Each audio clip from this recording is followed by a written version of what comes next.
What is going on, guys? Welcome to part number 5 of our Detroit Tigers True Rebuild. You guys will notice we are here in November of 2021, so year number 2 of this True Rebuild. We are in the off-season. We're going to get through the entirety of the off-season, and maybe, just maybe, we'll actually get through the entirety of the year 3 of 2022. I have not committed one way or the other. We're just going to see how long this is going to take, and then we'll go from there. But we have a kind of a dilemma here because we actually have 39 people on our 40-man roster right now. And I'm looking at some of these guys like mainly Herrera or Nick Ames, a backup first baseman. Those are kind of the guys that I'm really looking at here to put onto our 40-man roster. However, we may have to say goodbye to them because we actually do have a ton of really good free agents in this 2021 class. And just taking a peek here at some of the guys that we might be interested in, I'm not looking at breaking the bank quite yet. We have a ton of players that are in their prime right now that are just starting to come up and really progress. And I want to see kind of what we're made of before we go out and make a big splash and then don't get really any good return on that big time splash. Like if we go out and we acquire a guy like Chris Bryant at 30 years old, is it going to help us? Yes, it's totally going to help us. A guy like Javi Baez, a guy like Francisco Lindor, Frankie Lindor, all these guys are going to help us. It's going to help us push to the playoffs. But considering our current lineup and the situation of our pitching staff, are we even ready? And how many years are we going to get out of a guy like Francisco Lindor of top tier level baseball before we actually start and get ready to actually compete? So you guys know what I'm saying here? You don't want to spend your money too soon. You want to spend your money at the right time. And yes, while it's going to push us into a possible playoff mix, is this team, as it showed last season, we went above 500. We had a really good record last year. But is it currently in its current state, is it ready for a deep run? I personally don't think that it's ready for a deep run. So I'm not going to actually go out and break the bank. As hard as that is for me to say, I don't think it would be a true or realistic type of thing to do. We got some work to do. We still have work to do. And this is the thing. Like, we have a good foundation right now, but our top tier guys here are getting a little old. Michael Fulmer at 28, Mike Minor at 34, Boyd at 31, with a C potential that's probably going to start going down a little bit. And then Mike Minor, he was acquired to help push us in that playoff race, but even he might start to see some regression here. He's actually on a 2-year contract. So whatever happens this season, we actually might be able to trade Mike Minor away. I will say this. As we go through this offseason, I never like to make trades early in the offseason because you have to wait until guys get signed and get onto contracts. Namely, if you go ahead and you try to trade a guy like Spencer Turnbull or you try to trade Danny Norris, those guys are on your contracts, but you're not actually getting the full measure of what you could possibly get. You're not maximizing that trade potential.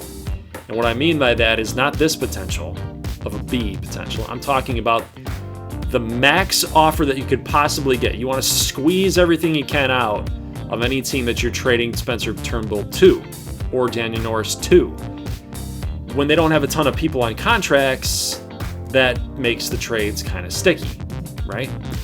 So we want to make sure that when we go after guys in this trading scenario, that we are waiting a little bit longer to make sure that everybody's on contracts for the CPU so that we get full value of the players we're giving away. And just by the way, yes, I am considering trading Danny Norris or Spencer Turnbull. It's got to be one of the two. I mean, we're paying Danny Norris a ton of money right now, $5.2 million, paying Spencer Turnbull $1.6 million to kind of just be decent pitchers, you know? It's a really tough pill to swallow, especially when you got to move one guy to the bullpen. And they haven't performed. Neither guy has really performed in order to kind of keep their job. And if it were up to me, I would be moving Danny Norris and Spencer Turnbull. They would both be gone. And then we could get Tarek Skubal up. We could get Matt Manning up. try to get some more innings down here in the 4 and 5 with Casey Mize. So those are some of the things that I'm thinking about as we move forward into this season. I think a positional hole for us this year is it's going to be center field. It's going to be center field. It's going to be right field. And you're looking at that and you're thinking like, Goldie, 25 home runs for Jorge Bonifacio. Like, he got a nice little jolt in power from year 2020. And while that's correct, 65 RBIs is okay. The home runs are pretty good, but the RBIs, that's not really doing it for me. So Bonifacio he's kind of going for the fences all the time, not really focused on the batting average. He plays decent defensively. He's a decent player. He's probably better off fitting on the bench. He might meet a nice little bench bat, and you're looking at that like, Goldie's hit 25 home runs. How do you move him to the bench after hitting 25 home runs? Well, you look at the fielding numbers and you're like, mid-60s, you could find better. You could find something better, right? And I'm thinking that that's probably what we're going to have to do. And then when we look at Daz Cameron here, I mean, he's decent in the field as well. He hit 19. He hit 19, but he's also 24 years old. And he hit 19 home runs, and he got a plus 12 for power against righties. So I'm looking at Daz Cameron, and I'm saying I believe in that potential.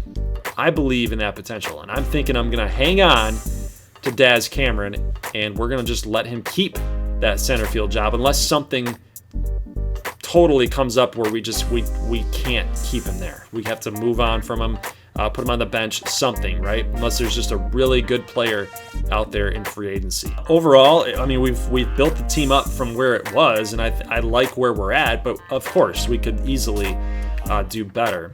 So let's just take a look at the free agents here and see exactly who's out here and what are we considering doing. What are we going to try to pull off here? I'm looking at some of these pitchers here, and nobody here in this tier of the cheaper tier is better than what we could possibly have with Skubal or Casey Mize or Matt Manning. It's not quite there.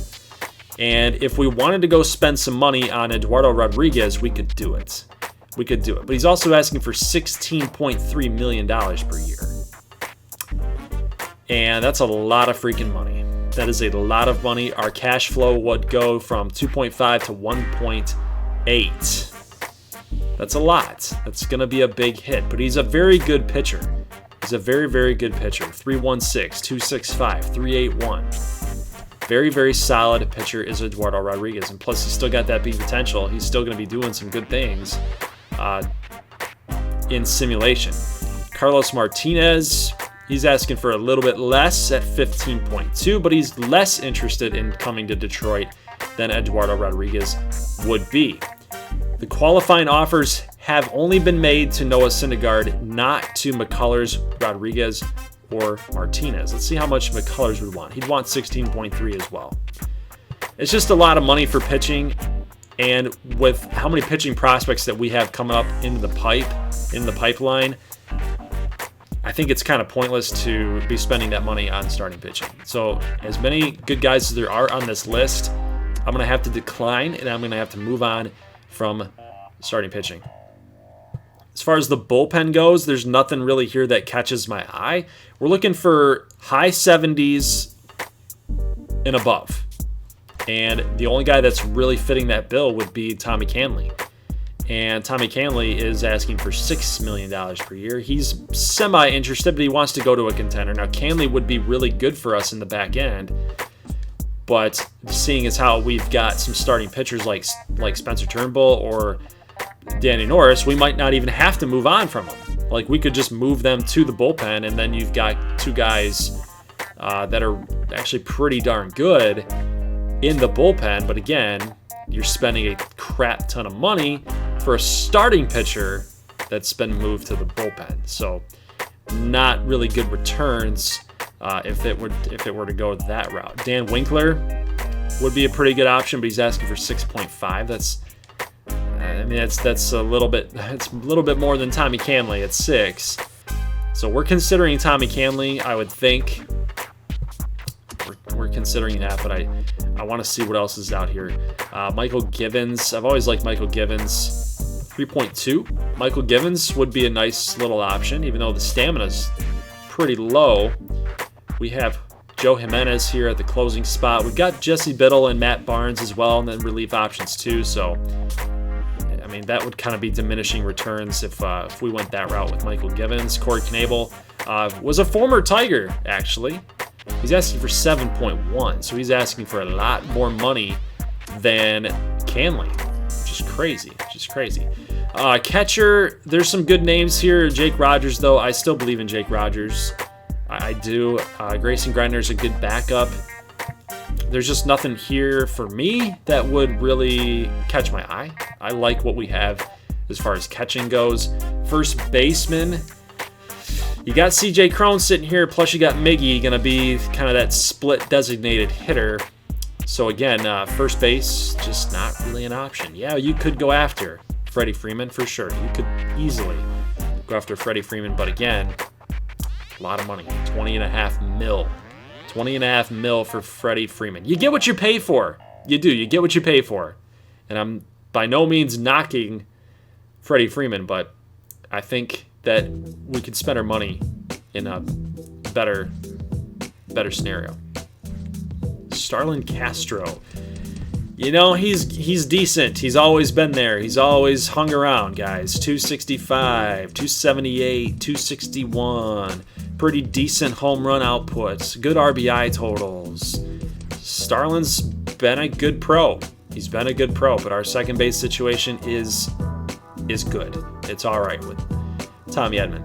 Third base, Chris Bryant. I would love to bring in Chris Bryant, but as you guys know, Jamer Candelario at an 80 plus Bobby Delbeck. And by the time that we're any good, Chris Bryant's going to be on the wrong side of 30 years old. So that's always the tough call. Plus, everybody else here is going to be kind of in that same situation. Tommy La Stella, Todd Frazier's over 30. Michael Franco would be kind of the option that I would consider, being 29, but I'm not a big Michael Franco guy. He's just be a lot of money to spend for that terrible OBP, you know? Got to consider that too. So third base, gonna deny third base. Shortstop, Nico Goodrum. Can we improve on Nico Goodrum? I would love to do it. I'd love to do that too. But between these top three guys, are you really going to replace Nico Goodrum with any of these guys down here? I'm going to say no. I'm going to say no. Frankie Lindor, Trevor Story, and Javier Baez. I'm going to say no to those.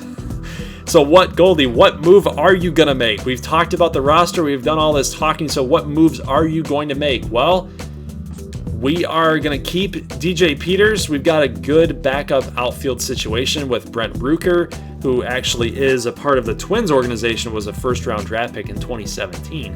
What's up with the Twins getting rid of all their good players to us? Like, we have that Jordan Balazovic starting pitcher, too. Like, he's a pretty decent Twins prospect as well. But left field, we're not going to focus on left field. We are looking for a left-handed bat that plays good defense, that can hit against righties, and Kyle Schwarber is asking for $17.6 million. That is a crap ton of money. So can we do better? Can we do better than that? Jackie Bradley's asking for 3.2. He plays good defense, and his hitting numbers are not quite there. So we're going to say no to Jackie Bradley. What about right fielders? Could it be Michael Conforto? Look at his numbers, 296, 23 home runs. You could easily take over that spot over Jorge Bonifacio. Bonifacio would be a backup guy, and Conforto could be your dude.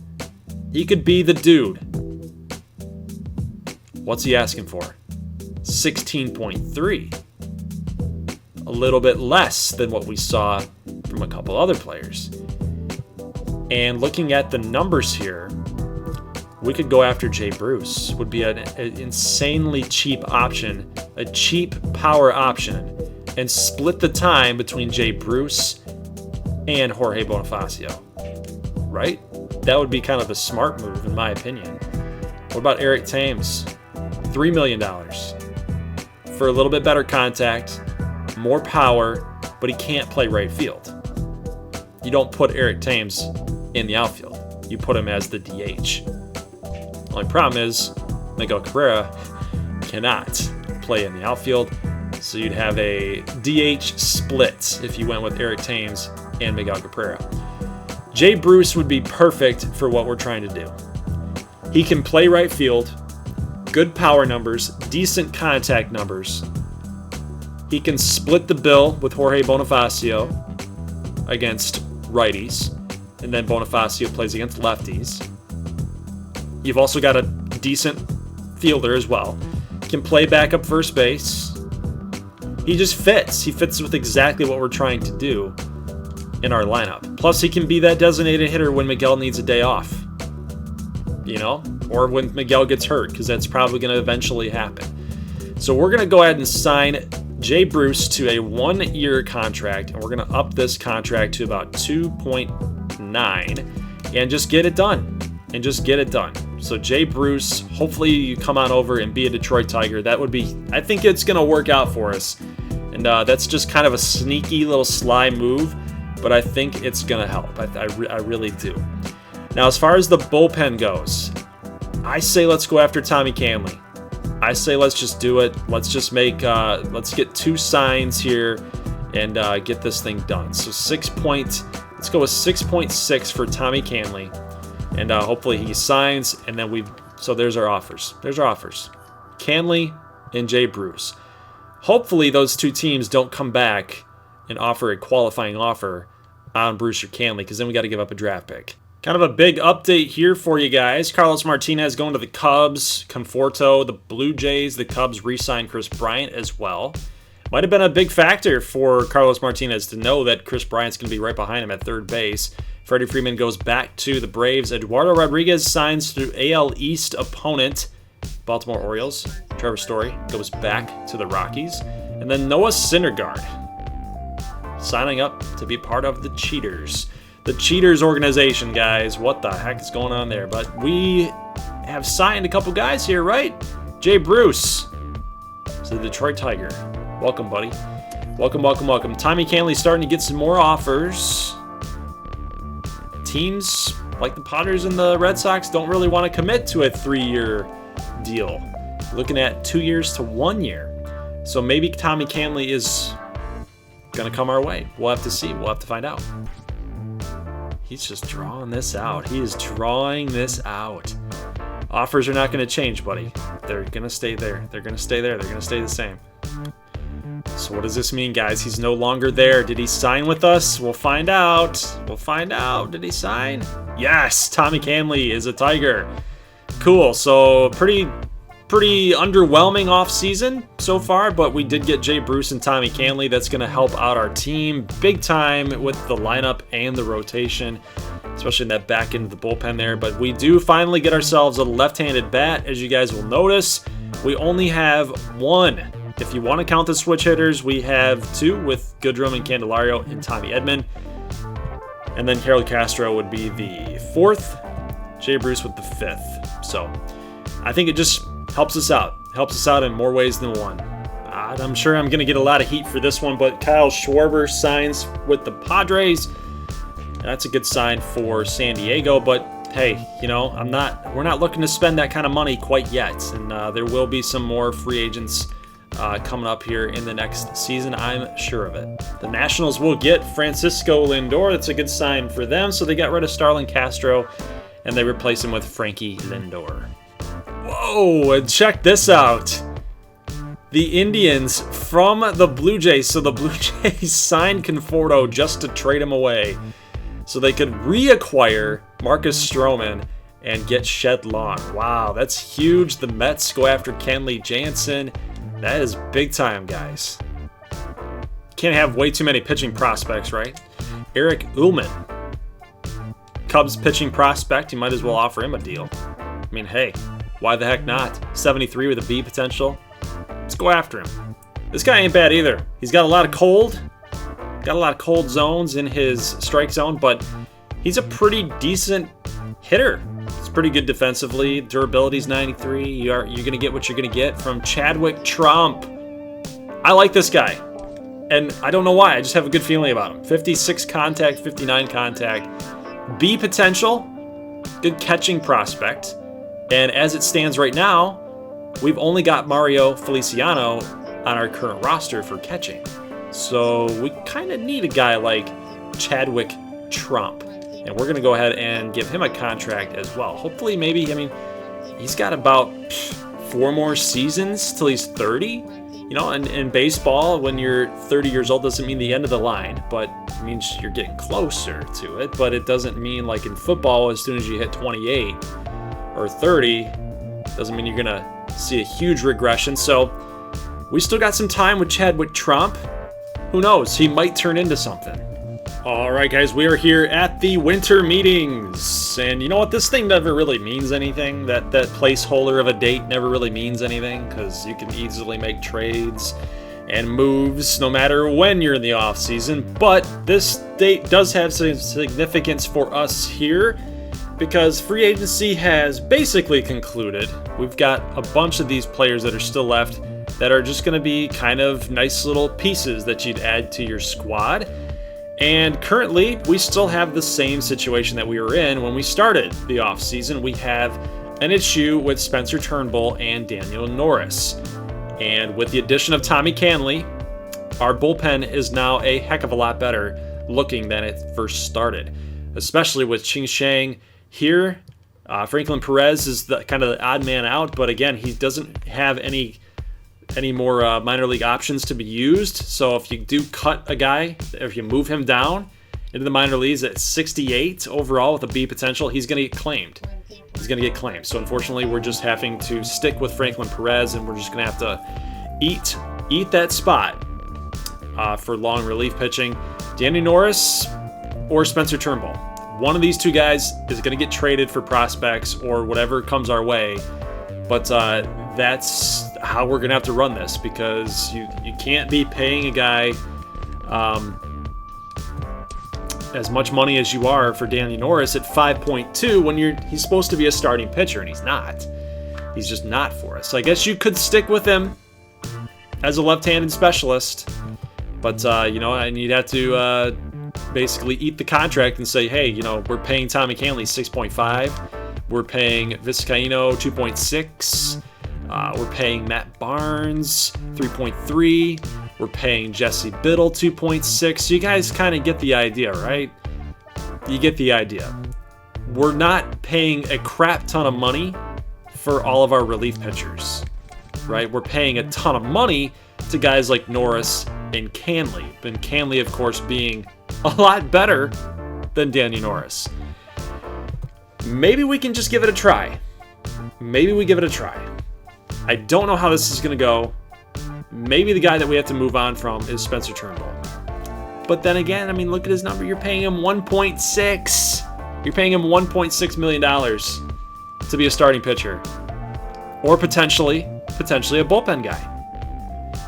It's tough. It's a tough call. And then when we go ahead and we look at the roster as a whole, you could potentially decide to call up a guy like Matt Manning. Finally, you could call him up and start really seeing what this kid's made of at 23 years old. Is he ready? You could call up Tarek Skubal as a left-handed arm. Like, he could easily replace Danny Norris in the bullpen. He could do that job. And we're paying him $1.4 million just to sit around at the AAA level. Right? What about Balazovic? $110,000 at 75 overall. I think you guys can kind of see where I'm going with this, right? I mean, we want to see what we have. We want to see what we have rather than just having them sit down in the minor leagues right now. Maybe right now is not the time to make that move though. But I think it doesn't hurt to just check out our options. So let's go ahead and get into some trade talk and see exactly what we could get for Spencer Turnbull or Danny Norris now that everybody has signed and all these rosters are pretty much filled out with players under contracts. Couple trades up on the board from the Cardinals and the Cincinnati Reds, and we're going to talk about this trade between the Cardinals and the Tigers here. I don't know which one I want to pull the trigger on because I'm looking at this trade here. The one big guy that I like of this move would be Edmundo Sosa. 26, B potential, 67 overall. I'm not too impressed with Kyle Dowdy there at 28. at a 65 overall. That's we're kind of taking a hit there, kind of on the older end of things. But Edmundo Sosa, link in the description, guys, if you want to go check him out. I'm not sure what you want to do with your franchises, but Sosa's a pretty decent player. I like him. He's a good hitter. And link in the description just for his stats, his biography, who he is, and so you guys kind of get an idea of what I'm thinking about here with Sosa. But do I expect him to get the call up and like be an immediate contributor? No, not really, but I'd like him to. I'd like him to earn that potential up and then get to the mid 70s and we can use him. But you know, at 26 years old, he's only 2 years younger than Daniel Norris, and I'm not sure that that really does much for me. Even though I know that we're getting two decent players for Norris, like I said, I don't know if that really pushes the envelope for me. So I'm looking at this trade. Yes, there's other trades up here on the board, but I can't see myself pulling the trigger on any of them. I like Mickey Moniak, I do. I can't see myself pulling the trigger on that one either, just simply because we have center field depth as it is, left field depth, right field depth. We have that.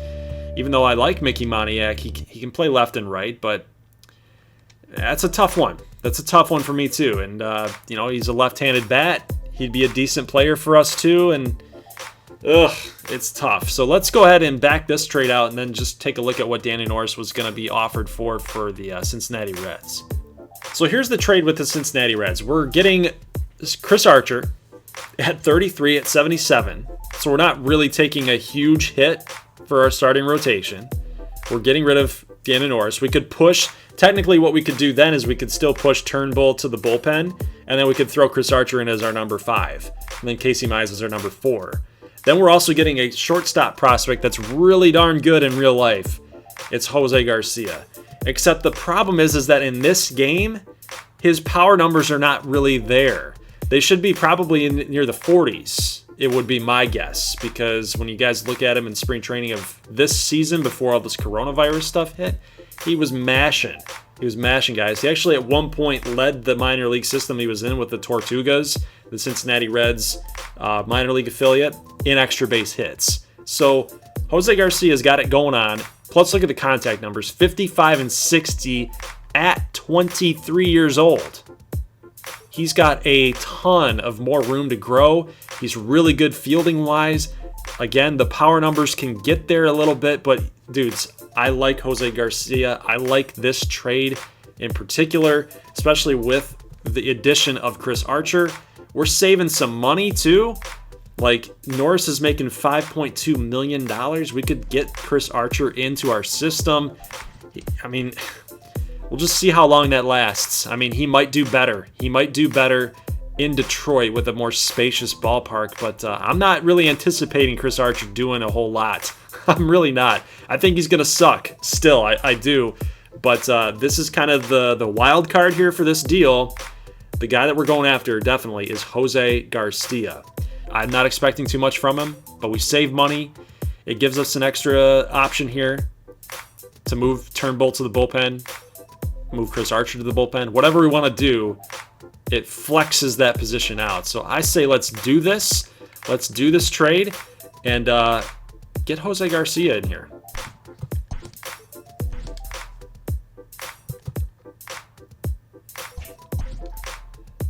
All right, guys, I think our winter meetings are done. I think our off-season is completed, so let's just go ahead and simulate all the rest of the way here.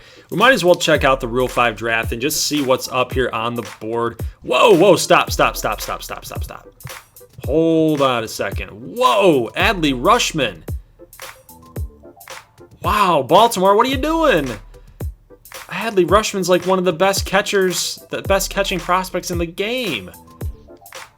How'd they just let him off the hook to Seattle? That's crazy. Addison Russell, wow. Wow, Addison Russell. Okay, well, let's just see what's up here on the board.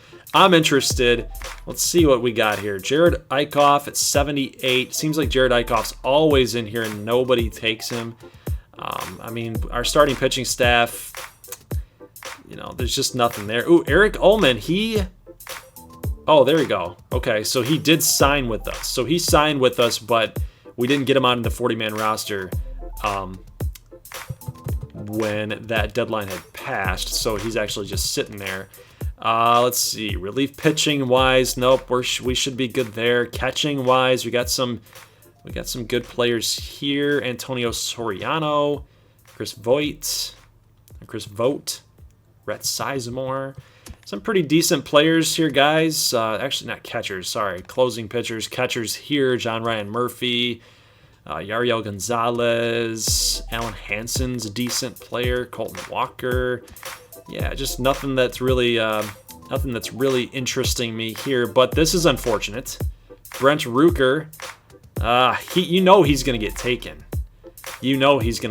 So I think what we're gonna have to do is we're gonna have to take Brent Rooker. Oh well, we can't. This player's already in your organization, can't be drafted. Well, that sucks. Looks like Brent Rooker's gonna go bye-bye. No, he stayed. He's still here. Thank God. Brent Rooker, you're amazing. We love you. All right, so a tough decision is going to have to be made here, guys. We are at 27 of 26 players to be on the roster for the MLB. And the only guy that I can really see us moving down, this sucks. I can't do this to Chang. I can't do it. He's got one option left. That hurts really, really hard. Harold Castro's been deserved of staying up here. You can't move him down with 3 options left. Grayson Griner with 2. You can't really move Grayson Griner down either because he's our backup catcher. You'd be kind of doing him a disservice, even though you could move up Chadwick Tromp. But then you're getting into a situation where, again, you'd have to put him on the 40-man. You'd move Grayson Griner down. Did he really deserve to get moved down? 291 in 2020. The OBP's been there. He's been good. Do you call up Caleb Joseph to be your backup? He's already on the 40-man roster. That would save us right there. That would save us having to call down Paredes or Franklin Perez. Neither of these guys have options left. You could technically call down Jorge Bonifacio, but do you really want to do that to a guy that hit 25 home runs? So kind of a sucky situation here, but I think the only way to do this is to send Grayson Griner down. It sucks for him, but I don't want to lose these prospects. I don't want to get them claimed off of waivers by another team.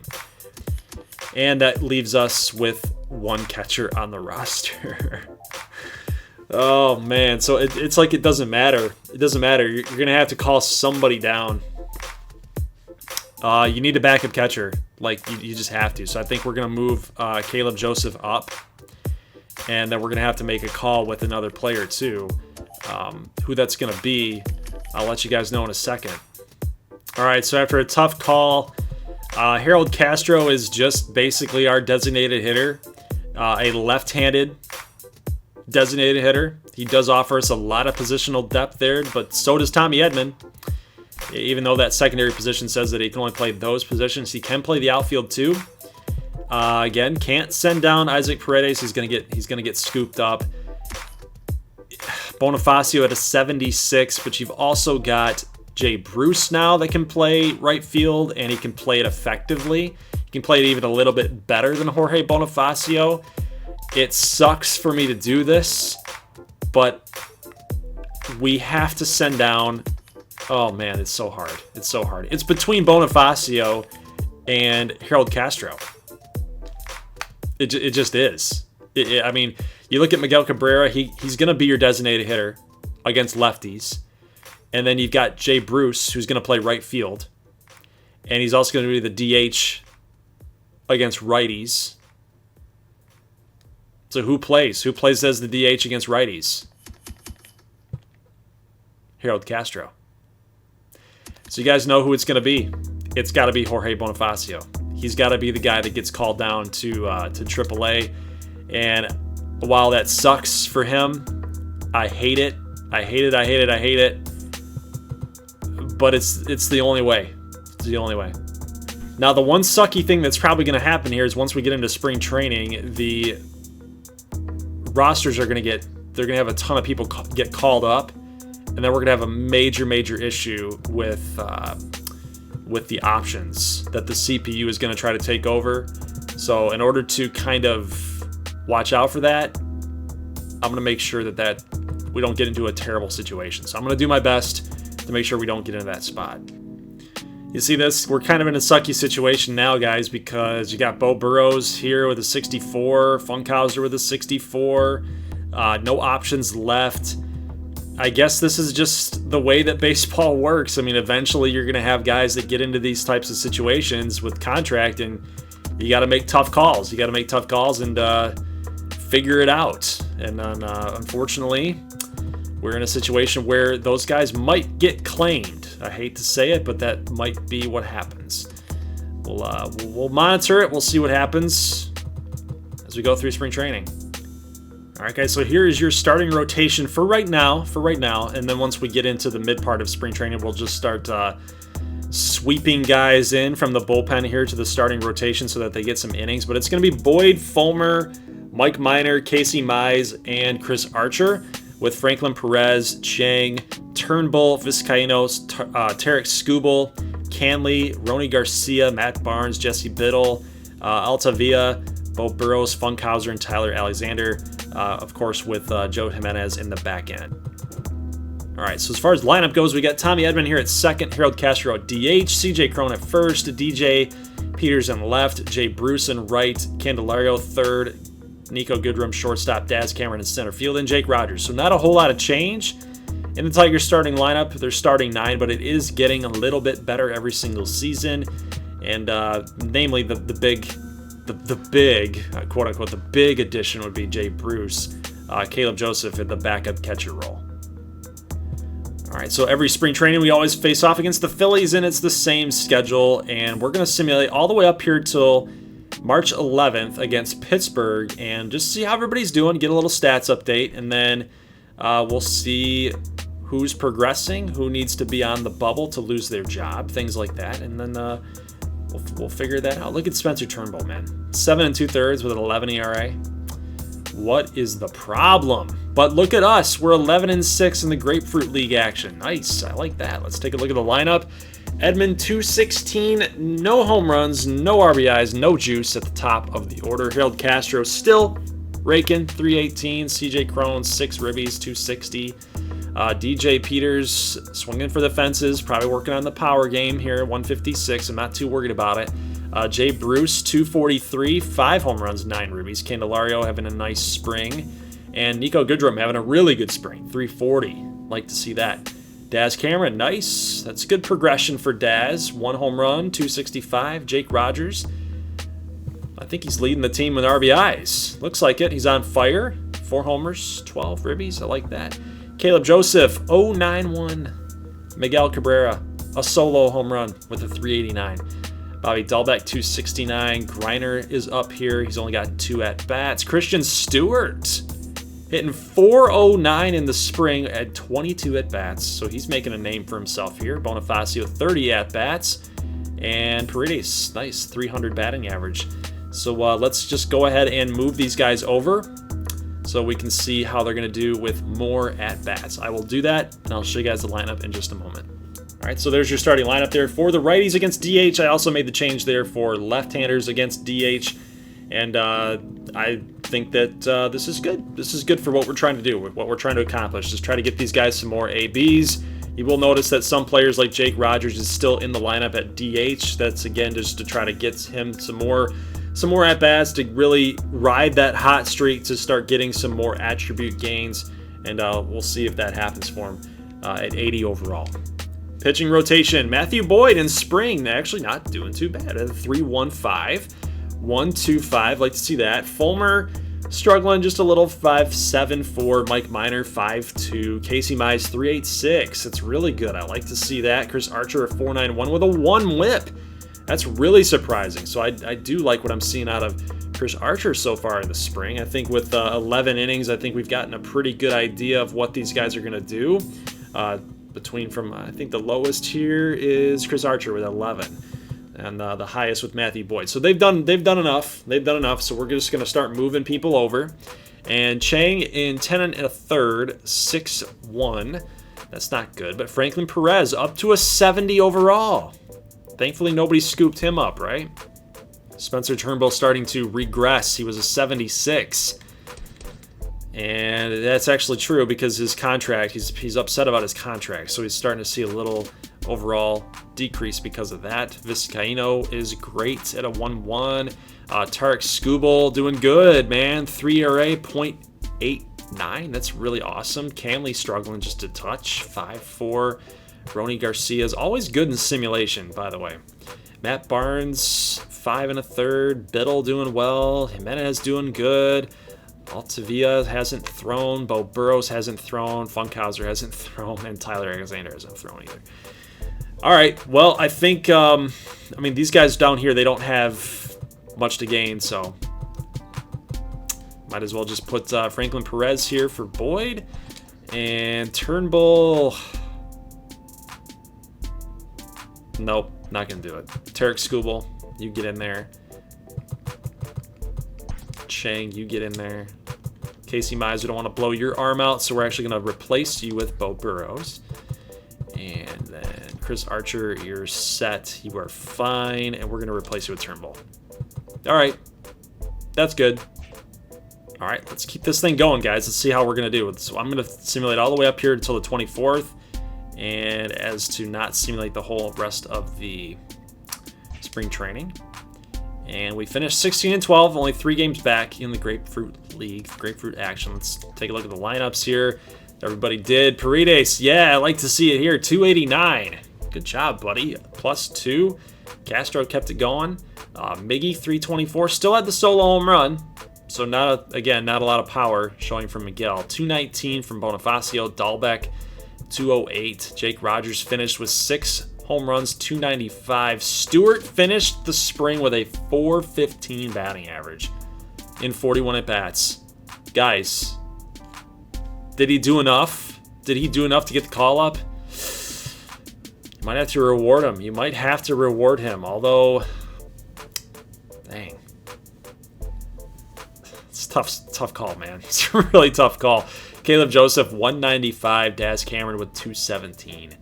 Yeah, Daz keeps struggling. Christian Stewart made a name for himself in spring. I don't know, guys. I don't really know how to think about that right now. DJ Peters, 5 home runs, 141. Dang it, DJ. He's starting to regress here, man. I don't like to see that. I don't like that. Griner, no juice. 4 at-bats in the spring. So we did Grayson Griner kind of dirty there. I feel bad for him. Derek Hill, 281, 1 home run, 5 ribbies, and Jay Bruce, 6 for 12 for 261. I think Jay Bruce, of course, he did enough. I mean, we're paying him a lot of money to play right field. Unfortunately for Jorge Bonifacio, he just did not do enough, so he's going to still get the call down to AAA. All right, guys, so now that we are in a situation where the CPU, if you left it in charge, it would basically put Spencer Turnbull down to AAA. It would then leave Tarek Skubal up into the MLB level. He'd actually get a boost up to a 78 overall because he's got no options left, which I'm okay with. I'm cool with. But in doing that, you have to make tough calls. And namely, one of those calls is moving Spencer Turnbull down to AAA. And it's not super realistic, but this is the situation that we're in. And looking at the rest of the roster, you could technically decide to call down Xiao Ching Chang, although, you know, when you look at his numbers there, he's a good pitcher in simulation, and that's a really tough call. But in doing this, it would solve a lot of our problems, especially when you start looking at relief pitching. You know, you don't really want to call down Vizcaíno. You don't want to call down Jesse Biddle, because they will do that. The CPU will do that because they do have minor league options still available. I've gotten it down to a situation where we're at 27 of 40. Bo Burrows, Funkhauser, and Garcia are now down, and hopefully they don't get claimed. I don't think that they will. But we need to cut. We need to basically not cut, but move down 2 more guys. You need 2 catchers on a roster. You need 2 players that are available to play first base. You need a backup second baseman. Harold Castro isn't going anywhere.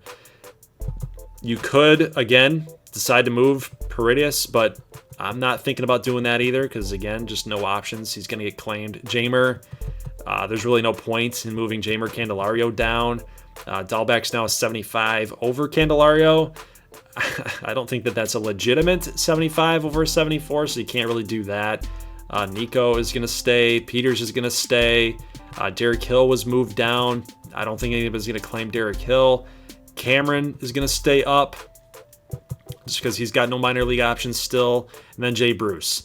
So it's got to come from the pitching staff. Your 2 players that have to get moved down, it's got to come from the pitching staff. And it can't be Tarek Skubal. No options. So unfortunately, it's going to have to come from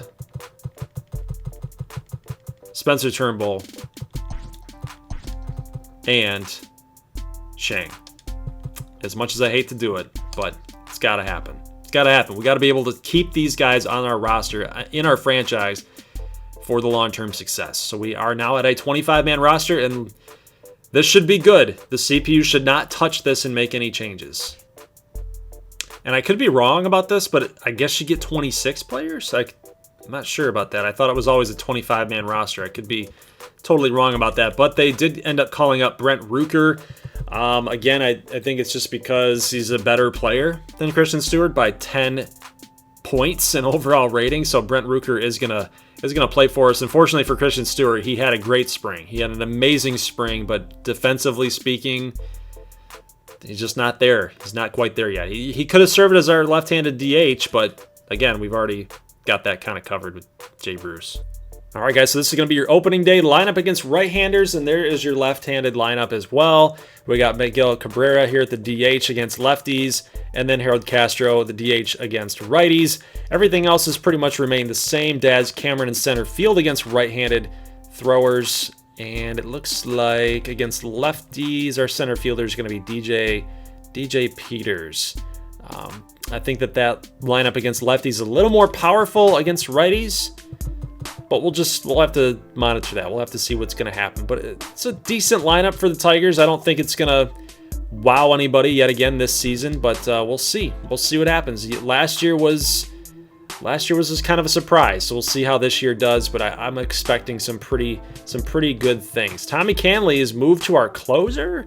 I didn't approve that, so let's move Jimenez here to our closer. Tommy Canley and Matt Barnes being our 2 setup options here. Vizcaino, Biddle, Perez, and Tarek Skubal as our left-handed specialist, with Biddle in there in the bullpen. So our top 50 prospect, Skubal, has finally been called up. And of course, like I mentioned before, we're just going to monitor this situation with Chris Archer. If he doesn't do too well here at the number 5 spot, we can easily just pop in Skubal and Archer, just keep going back and forth. We may even be able to trade away Chris Archer if things get really bad. But look at Casey Mize up to an 80. Oh yeah, that's right. We're gonna actually see Casey Mize like maybe take over this pitching staff. Mike Minor got a boost to an 85. Fulmer's still up there at an 84. Tigers are slowly progressing, guys. I like our pitching staff. It's gotten a lot better. Look at that. Look, it's nice and clean. High 70s. Back into the bullpen is legit. Canley, Barnes, and Jimenez, and a pretty up-and-coming pitching staff here with a lot of guys that have been there and done that. Fulmer, Minor, Chris Archer has been there, done that. Cy Youngs. Yeah, it's a pretty good staff. All right, guys, let's get this thing underway. 2022, year number 3. MLB The Show hates us. We're 22nd ranked. Let's see how we do. I'm actually not going to simulate this game because it is going to be opening day in Detroit on March 31st. I think Casey Mize is the scheduled starter here. If you go Fulmer, Minor, Mize, and then you go Boyd, Archer, that's Fulmer, Minor, Mize. Yep, so. All right, let's simulate and see how we do here. Okay, not bad. We're 3-4 to start the season. And I think that that's a pretty good spot to end tonight's video as we go into opening day for part number 6 of year number 3. So guys, leave a like if you like this thing, and we will get right into opening day action, as well as a full-on season simulation for year number 3 in part number 6. I wanted to include opening day in this video, but it's a 50-minute video at this point, guys, so that's a long time to sit back and relax and watch this thing for the offseason, how it's all been built up, how this team has been built up. So we'll get right into it. We'll see how this Tigers team is going to do in opening day against the Houston Astros with Casey Mize on the mound and we're going to see how this new and improved Detroit Tigers team fares in 2022. So guys, I will catch you in the next one. Leave a like if you like this thing. I will see you later on. As always, peace.